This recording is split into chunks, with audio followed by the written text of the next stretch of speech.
Hello and welcome to an album a day, day 204, going through my vinyl collection, an album or so at a time.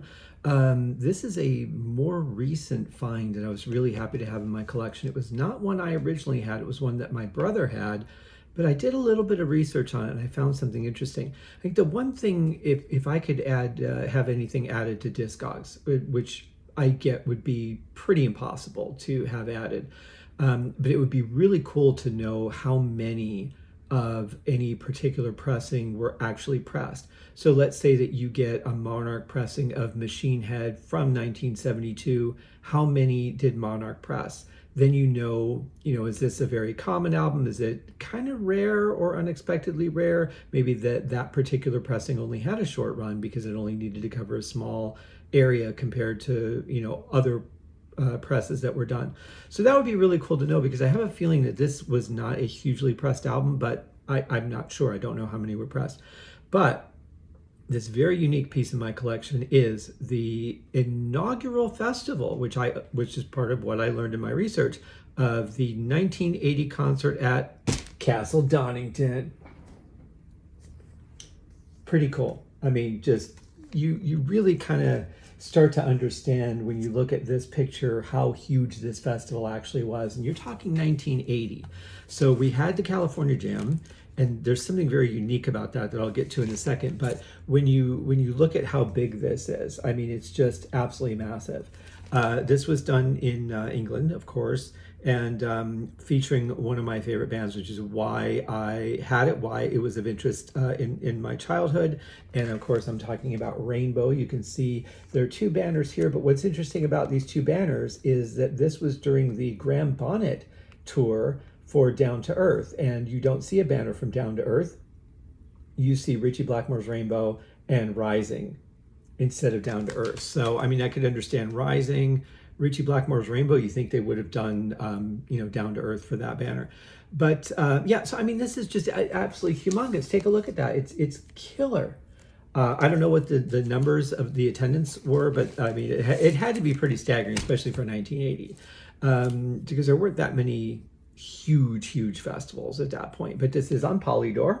Nice Polydor copy. I believe they were the only ones that issued it. I could be wrong on that. I don't remember what I saw on Discogs. I'm going to get to a couple of interesting facts after I talk to you about the song list, because this is not a Rainbow album per se, though the executive producer is Roger Glover. So we open with Rainbow. We get Stargazer from Rainbow, killer version of Stargazer with Graham Bonnet on vocals. Then we get a song I absolutely love, the Scorpions doing Lovin' You Sunday Morning. We get Another Piece of Meat, which is another Scorpion song I absolutely love. Obviously, they were on the Love Drive tour at this point. Then we get a song by Saxon, who I'm not very familiar with, called Backs to the Wall, I'm sorry. New glasses. Side 2 opens with another Rainbow track. Now we get a classic Bonnet era track, All Night Long. And both of these are excellent versions, by the way. To hear Graham Bonnet sing Stargazer is absolutely amazing. And then we go to a band that I know almost nothing about. Whenever they would come on MTV, I was like, meh, and just kind of took that opportunity to go make a snack. The band is April Wine, and the song is I Love to Rock.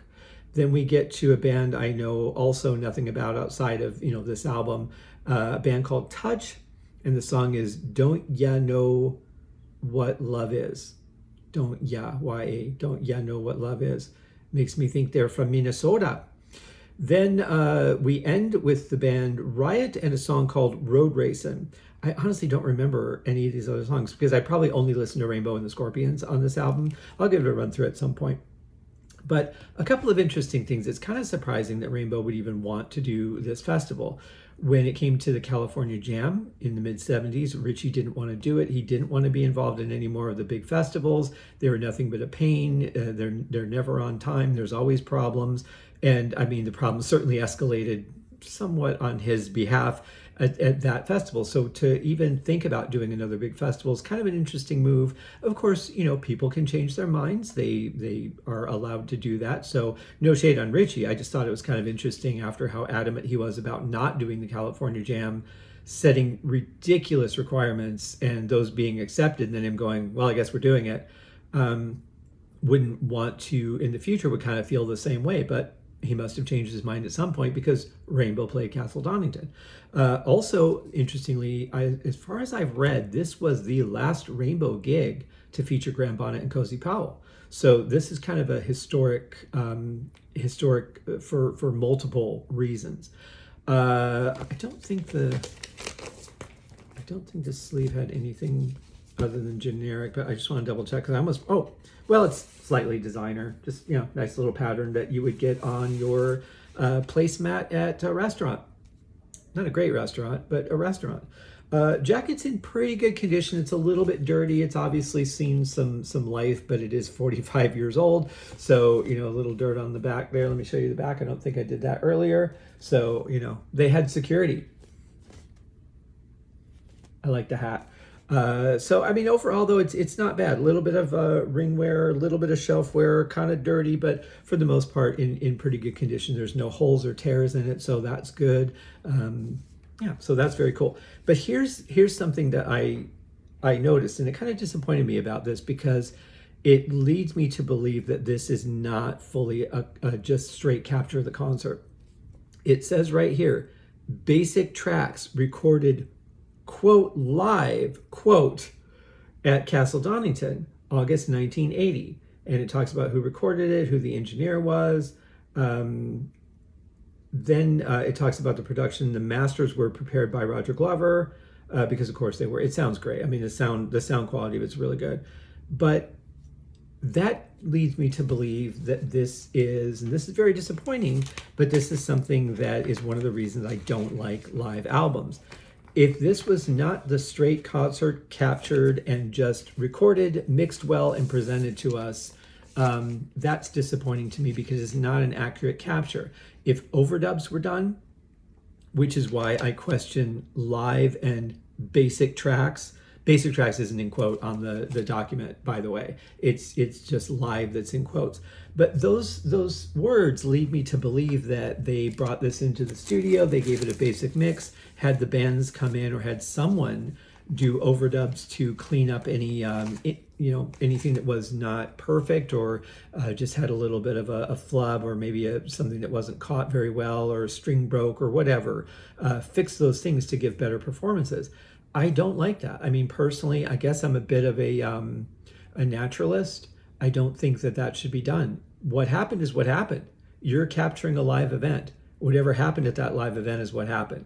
So to go back and overdub that to make a better sounding representation of what happened at that concert really kind of bums me out. I think it's probably harder to get away with nowadays because so many people are filming concerts and putting those videos out, even though it's completely illegal to do.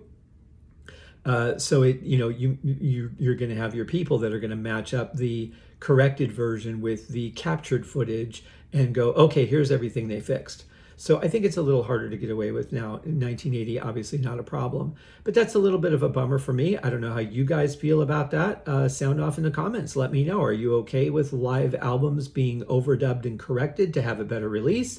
Or are you more of a naturalist and you want whatever happened on that night to be what you experience as an end user who wasn't there, or somebody maybe who was there? That would be really interesting. If you were at Castle Donington, would you be happy getting a record of that show that you intended, that you have your memories of? It was a pretty historic event. You get your copy and then you find out that's not 100% the concert that you actually saw. It got altered in the studio. Be curious to get your comments. So let me know. In the meantime, thank you guys very much. We'll be back tomorrow. Also, a little bit of bonus over the weekend. We had last weekend 2 podcasts, part 1 and 2. Mark Roback from the 70s Weekly Countdown with Mark and Pete joined me to do a 50th anniversary look back at the movie Jaws. And it took us 4 hours to cover the first half of the movie, which is Act 1. It's split pretty close down the middle of the actual film. And so we spent another 4 hours breaking down Act 2, which we will get this weekend. Starting tomorrow, we'll get part 3, and then Sunday, part 4. So tune in for that. Stay tuned to the channel. Of course, I always announce when the podcasts are live. So they will go live at 10:01 p.m. LA time and 1:01 a.m. East Coast time. And then wherever you are in the world in conjunction to those coordinates, that's when they'll be live. But I'll have an announcement with links that you can just click and go right there. It both will be available on YouTube in actual captured video footage and on the audio feeds. So you guys have a wonderful weekend. Stay safe, do something fun, take a moment and do something nice for somebody else. We'll see you tomorrow. Cheers.